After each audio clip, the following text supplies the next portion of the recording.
Welcome to my YouTube channel. देखिए, हम लोग WCS में क्या पढ़ रहे थे? अनुपात और समानुपात पढ़ रहे थे। इसके पहले हम लोगों ने परसेंटेज लगाया था। परसेंटेज की सारी क्लासें आप लोगों ने देखी होंगी।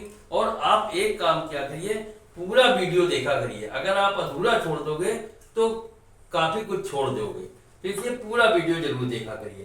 तो पिछले हम लोगों ने क्लास में अनुपात और समानुपात लगाया था। पहले अनुपात क्या होता है, रेशियो क्या होता है, प्रोपोर्शन क्या होता है, इसके बारे में हम लोगों ने समझा था कि अनुपात किसे कहते हैं और ये क्यों आवश्यक है। समानुपात क्या होता है, समानुपात कितने प्रकार का होता है, तो ये हम लोगों ने पढ़ा था। और कुछ हमने छोटे न्यूमेरिकल भी लगाए थे। अब एक क्वेश्चन और लगाते हैं। ये क्वेश्चन है, दो संख्याएं 3:7 के अनुपात में है। यदि प्रत्येक संख्या में 6 जोड़ दिया जाए तो उसका अनुपात 5:9 हो जाता है। तो वो संख्याएं बताइए। बहुत इंपॉर्टेंट क्वेश्चन है। ये क्वेश्चन भी काफी बार बोर्ड में आया है, ठीक है ना। तो कह रहा है वो संख्याएं बताइए। तो हम मान लेते हैं, माना वो संख्याएं बराबर x, ठीक है ना। तो माना संख्याएं बराबर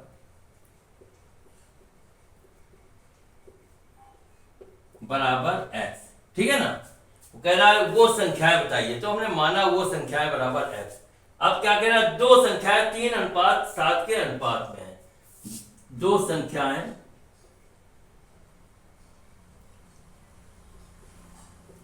3:7, ठीक है ना। दो संख्या 3:7 में। तो हम लोग संख्याएं क्या है, हमने x माना है। तो संख्याएं क्या हो गई, 3x और 7x हो गई। तो संख्याएं बराबर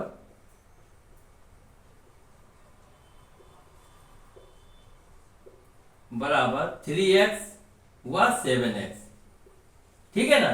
3x व 7x हो गई, ठीक। इसके बाद कह रहा है, यदि प्रत्येक संख्या में 6 जोड़ दिया जाए, ठीक है ना। माने 3x में भी 6 जोड़ दो और 7x में जोड़ दो, फिर क्या होता है। तो संख्याओं में 6 जोड़ने पर, प्रत्येक संख्या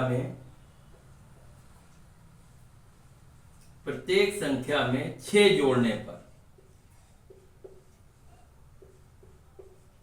6 जोड़ने पर क्या हो गया, 3x + 6 अनुपात 7x + 6 बराबर क्या हो जाता है, सॉरी बराबर नहीं, समानुपात लगा दो, ठीक है ना। कह रहा है दोनों संख्या, यदि प्रत्येक संख्या में 6 जोड़ा जाए, ठीक। तो 6 जोड़ दिया, प्रत्येक संख्या में 6 जोड़ने पर, तो 3x + 6 हो गया, अनुपात 7x और +6 हो गया, ठीक। तो क्या कह रहा है, तो उसका अनुपात 5:9 हो जाता है। माने समानुपात कितना हो गया, 5:9 हो गया। तो कह रहा है वो संख्या बताइए, ठीक है ना। क्लियर, कोई दिक्कत तो नहीं, ठीक। जैसा क्वेश्चन करता है, WCS या मैथ की सबसे बड़ी खूबी है, वो आप बहुत इजी लगेगा। वो जैसा कहे बस वैसे ही चलते रहो, और एक समय आएगा जब आंसर बिल्कुल परफेक्ट आपका आ जाएगा। तो बस मैथ में ये चीज आप बिल्कुल माइंड में बसा लो। जैसा ये बोल रहा बस वैसे ही हम चलते चले जा रहे हैं। प्रत्येक संख्या के 6 जोड़ने पर 6 जोड़ दिया, तो क्या हो गया, 3x + 6 अनुपात 7x + 6। तो कह रहा है समानुपात 5:9 हो जाए, समानुपात 5:9 हो गया। अब जैसा हम लोग लगाते थे, कैसे लगाते हैं, तो 3x + 6 अपॉन 7x + 6 बराबर कितना हो गया, 5:9, ठीक है ना। जो अनुपात होता है इसे तो हम लोग लगाते थे।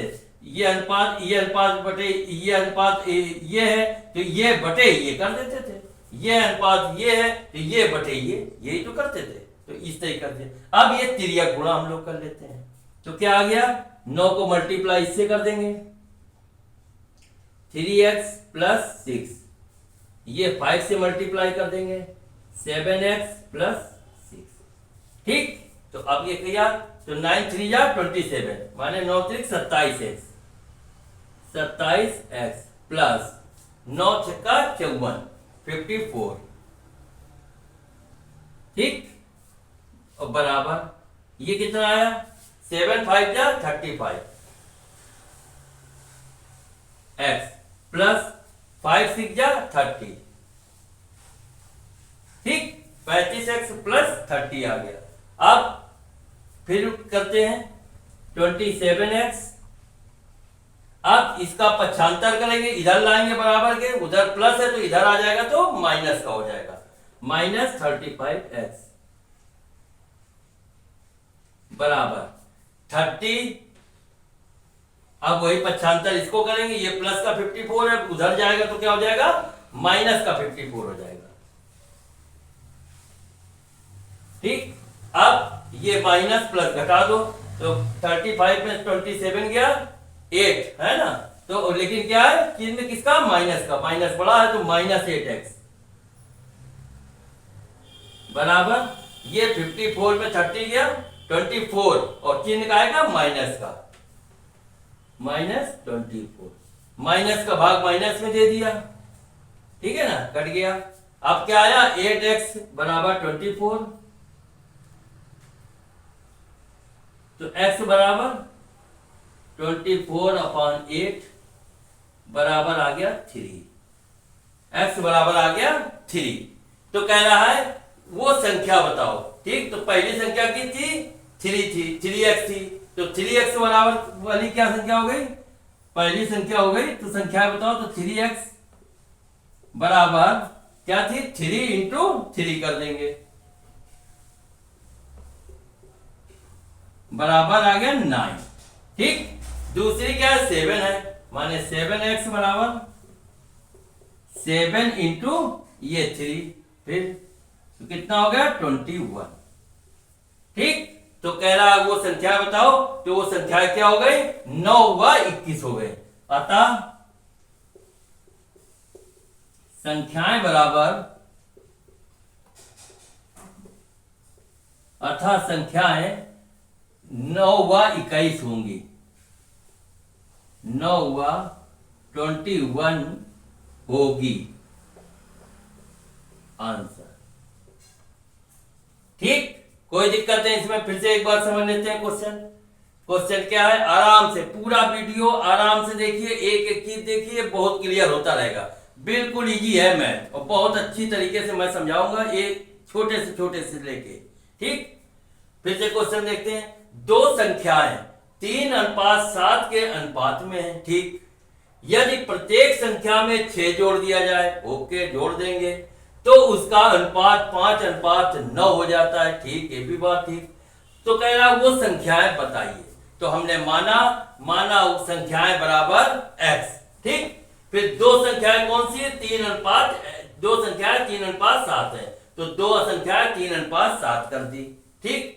फिर तो संख्याएं क्या हो, तो हमने संख्याएं लिखी कौन सी हो गई 3x व 7x हो गई, क्योंकि x संख्या हमने x मानी थी, तो 3x व 7x हो गई। फिर कह रहा है प्रत्येक संख्या में 6 जोड़ दिया जाए, ठीक, 6 संख्या प्रत्येक में 6 जोड़ दे रहे हैं, तो संख्या थी हमारी 3x व 7x और दोनों में 6 जोड़ दे रहे हैं, तो 3x + 6 अनुपात 7x + 6, ठीक है ना।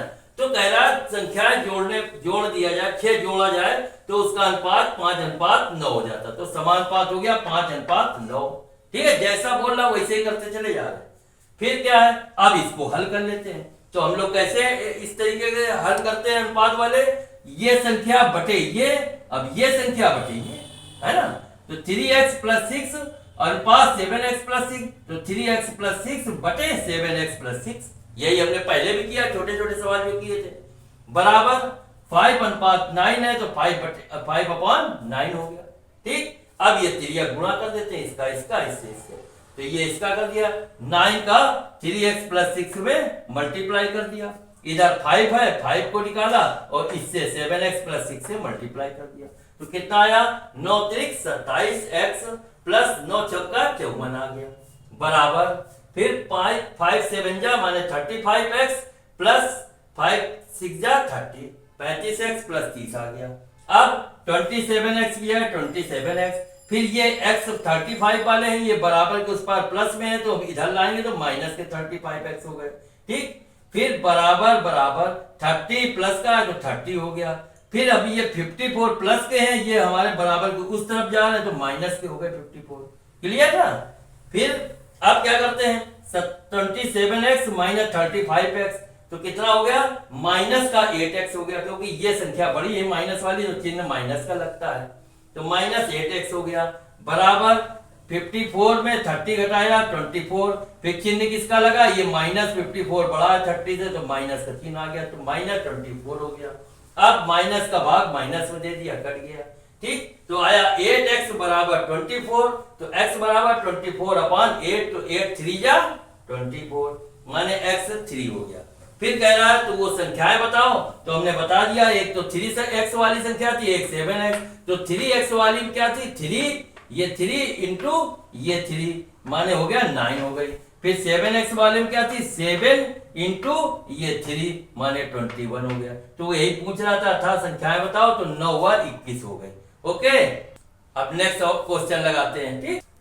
अब एक नेक्स्ट क्वेश्चन ये कर देते हैं, देखो ये क्वेश्चन कह रहा है यदि 5 व्यक्ति एक कार्य को 32 दिन में पूरा करते हैं तो उसी कार्य को 8 व्यक्ति कितने दिन में करेंगे। इस तरीके से क्वेश्चन हम लोगों ने पिछली क्लास में लगाया था, ठीक है ना, तो इसको रिवीजन करते रहो जिससे इजी बनता रहे। एक व्यक्ति सॉरी यदि 5 व्यक्ति एक कार्य को 32 दिन में करते हैं तो 8 व्यक्ति, माने व्यक्ति और दिन, 8 व्यक्ति कितने दिनों में करेंगे, तो माना x दिनों में करेंगे, माना x दिनों में करेंगे। क्लियर, वो पूछ रहा है 8 व्यक्ति कितने दिनों में करेंगे, तो माना x दिनों में करेंगे। अब एक तरफ लिखते हैं व्यक्ति और दूसरी तरफ लिख लेते हैं दिन। क्लियर, अब व्यक्ति में क्या है 5 व्यक्ति हैं, माने व्यक्ति में 5 व्यक्ति एक कार को 32 दिन, दिन कितने हो गए 32, 32 दिन में, ठीक, पूरा करते हैं। तो उसी कार को 8 व्यक्ति, माने व्यक्ति के नीचे 8, उसी कार को 8 व्यक्ति कितने दिनों में करेंगे, तो हमने माना कि x दिनों, माने तो इधर x दिनों में करेंगे, ठीक। हमें मालूम है कि इधर का एरो किधर लगाया जाता है, जहां x होता है हमेशा नीचे की ओर, माने ये हो गया नीचे की ओर x लग गया, एरो लग गया, ठीक है ना। बस इसको समझना होता है। अब इसको बड़ा दिमाग से समझो, क्या कह रहा है 5 व्यक्ति हैं वो 32 दिनों में किसी कार्य को करते हैं, ठीक, 5 व्यक्ति 32 दिनों में करते हैं, तो कह रहा 8 व्यक्ति लगा दिए जाए, तो 8 लग जाएंगे तो 32 से जल्दी निपट जाएगा, ठीक है ना। क्लियर, कोई दिक्कत तो नहीं।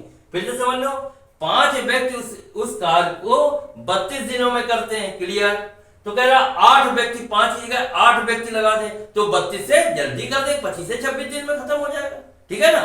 तो क्या हुआ, ये देखो ये बढ़ा, ये क्या हो गया विलोम अनुपात हो गया, विलोम या व्युत्क्रमानुपाती अनुपात हो गया, इनडायरेक्ट प्रोपोर्शन।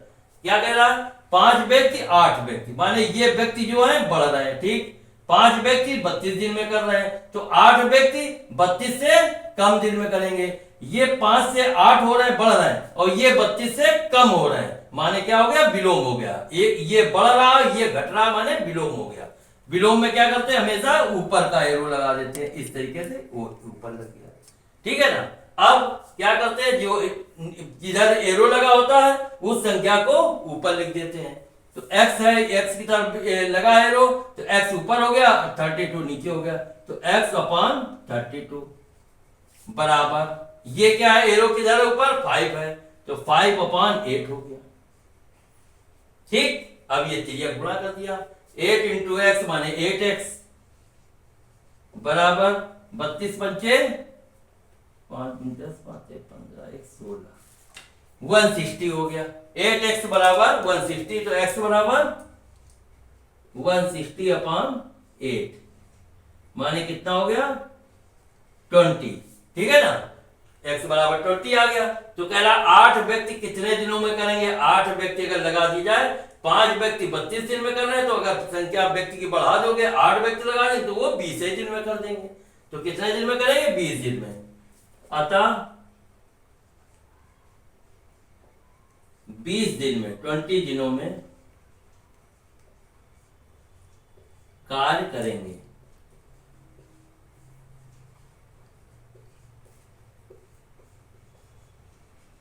आंसर क्लियर हो गया। फिर से एक बार समझ लो, बिल्कुल एक एक चीज आराम से क्लियर होती रहेगी, इसमें कोई दिक्कत नहीं है। चाहे जितने बड़े सवाल दे दो, बच्चे कहते हैं कि वो ये सब टिपिकल है, ये इजी है, सिर्फ कारण वही है कि वो बेस लेके नहीं चलते हैं। वो सीधे बस न्यूमेरिकल लगाया, न्यूमेरिकल लगाना चालू किया तो वो आखिरी तक कंफ्यूज रहते हैं कि फार्मूला इसमें क्या लगेगा उसमें क्या लगेगा, क्लियर ही नहीं होता।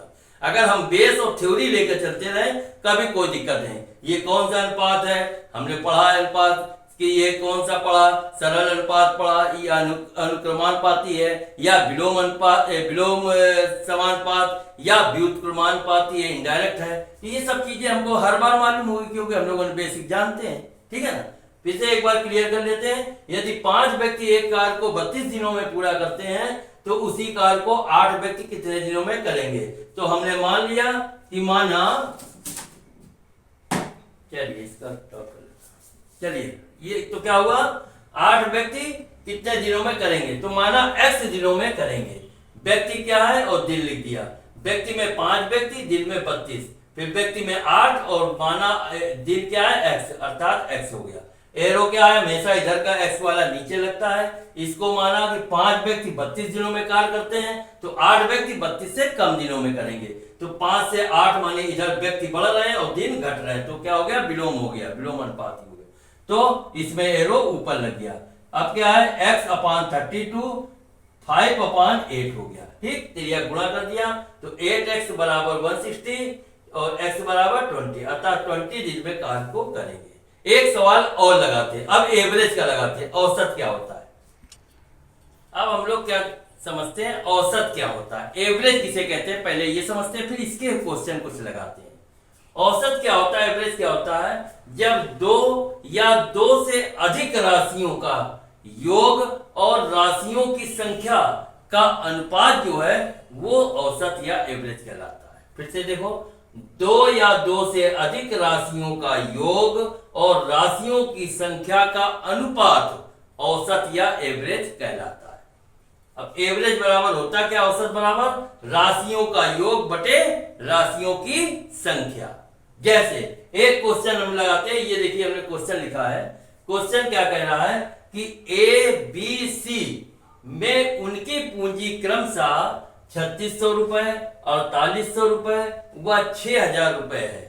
तो कह रहा है कि औसत या एवरेज ज्ञात कीजिए कि एवरेज क्या है, ठीक है ना। तो क्या है, ए और बी और सी में उनकी पूंजी, ए की पूंजी कितनी है, ए की पूंजी बराबर 3600, ठीक। बी की पूंजी बराबर 4800, ठीक। और सी की पूंजी बराबर 6000 रुपए, ठीक है ना। ये तो कह रहा है उसका औसत ज्ञात करो। तो हम लोगों ने अभी एक फार्मूला पढ़ा था, औसत का होता है कि राशियों का कुल योग बटे राशियों की संख्या। तो राशियों का कुल योग जोड़ लेते हैं, औसत का फार्मूला लगा देते हैं। औसत बराबर एवरेज बराबर राशियों की कुल संख्या, राशियों का योग है ना, क्या लगाते हैं, राशियों का योग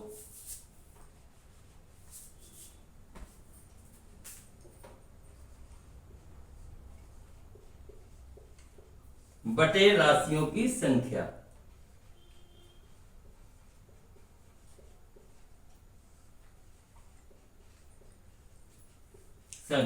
अब राशियों का योग, ए की पूंजी 3600, बी की 4800, सी की 6000, तीनों को जोड़ देते हैं तो कितना आ जाता है, 6 4 10 3 13 8 6 14, 14400 आ गया,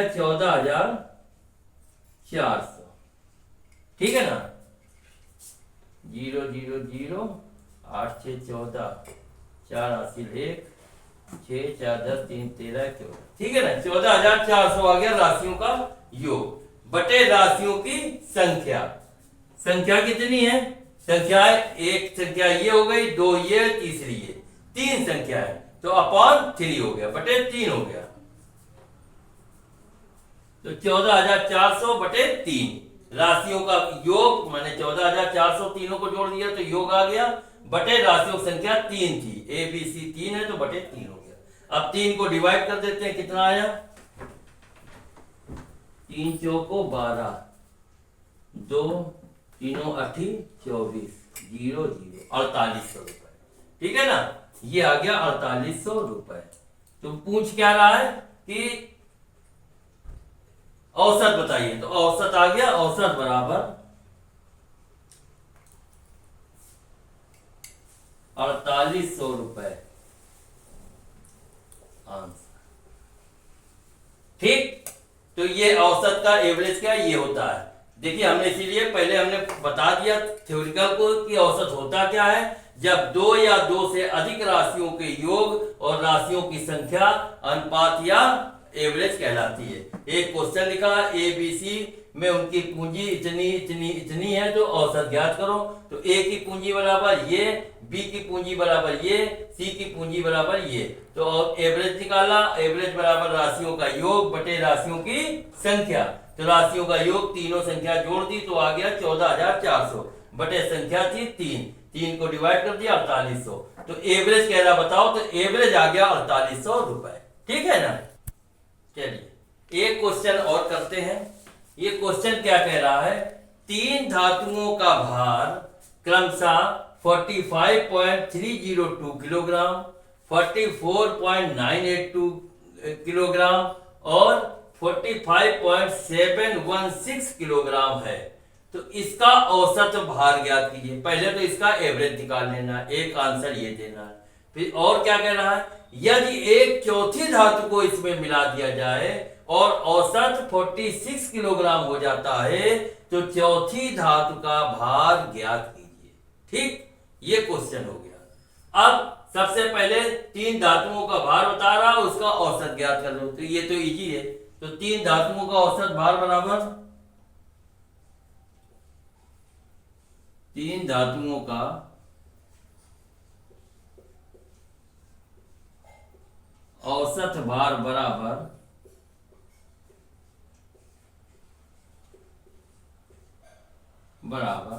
कितना है, 45.302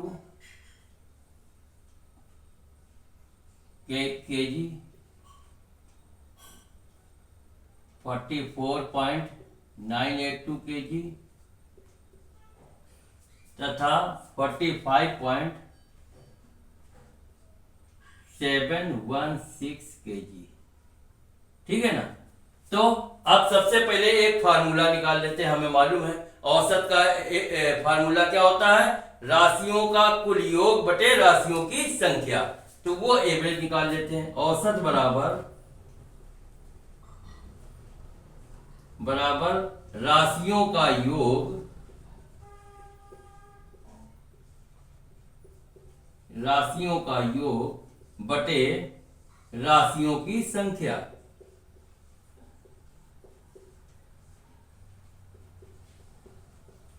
ठीक, राशियों का योग कितना आया, ये तीनों अगर जोड़ देते हैं तो कितना आता है, 136 है ना, तीनों का योग कर दिया तो आ गया 136 अपॉन राशियों की संख्या कितनी 3 है, 3 कर दिया, कितना आ गया, 3 चौको 12, 1 3 पचे 15, 1 3 तिरका 9, 3 तिरका 9, 45.33 केजी आ गया। ठीक है ना, ये आ गया औसत। तो इसका एक तो आंसर हो गया, कह रहा ये है तो इसका औसत भार ज्ञात कीजिए, तो औसत भार ये आ गया, एक तो आंसर हमारा ये आ गया। अब क्या कह रहा आगे, यदि एक चौथी धातु को इसमें मिला दिया जाता है, माना चौथी धातु बराबर डी हो गई। ठीक है ना, माना चौथी धातु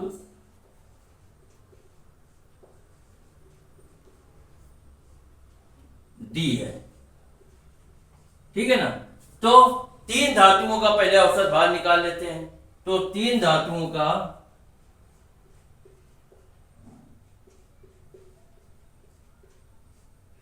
तीन धातुओं का औसत भार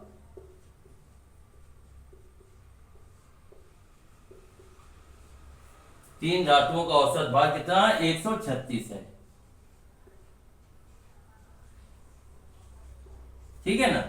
यदि माना चौथी धातु डी है तो तीन धातुओं का औसत भार 136 था, तो औसत बराबर वही राशियों का योग बटे राशियों की संख्या। फिर लगा देते हैं, औसत बराबर राशियों का योग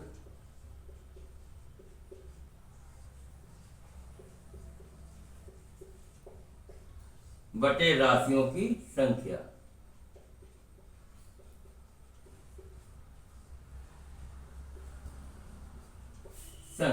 ठीक है ना। तो राशियों का योग, तो तीन राशियां तो हमें मालूम थी, तीन राशियों का योग कितना है? 136 प्लस डी। ठीक है ना। और बटे 136 बटे डी, और राशियों की संख्या कितनी हो गई? 4 हो गई, क्योंकि ए बी सी 3 थी और डी चौथी हो गई, तो कितनी हो गई? 4 हो गई। तो अपॉन 4। और औसत दिया है, कह रहा अगर मिला दिया जाए तो औसत 46 किलोग्राम हो जाता। माने औसत के सामने लिख देते हैं, नीचे 46 हो गया। ठीक है ना। तो अब इसको फिर तिर्यक गुणा कर लेते हैं, 46 इंटू 4, ये 136 इतना। तो कितना आ गया? बराबर 136 डी बराबर, ये करते हैं कितना आया? 24 4 हासिल 2 4 4 16, तो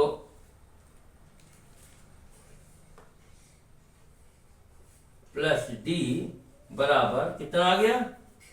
4 6 24 4 0 4 4 16 और 2 18, 184। ठीक है ना। 136 प्लस डी बराबर 184 हो गया। तो डी बराबर 184, और ये प्लस का है इधर, तो उधर गया तो क्या हो गया? माइनस का हो गया, माइनस 136। तो डी बराबर आ गया, कितना आ गया? माइनस करो तो आ गया 6 4 10 4 14 8, है ना। 8 आया, इधर आया 7 3 के 4, 48 आया। ठीक है ना। तो डी बराबर आ गया 48। माने कह रहा था चौथी धातु का भार ज्ञात कीजिए, तो चौथी धातु डी है, डी बराबर 48 हो गई केजी, है ना, किलोग्राम। तो यही आंसर हो गया। अतः चौथी धातु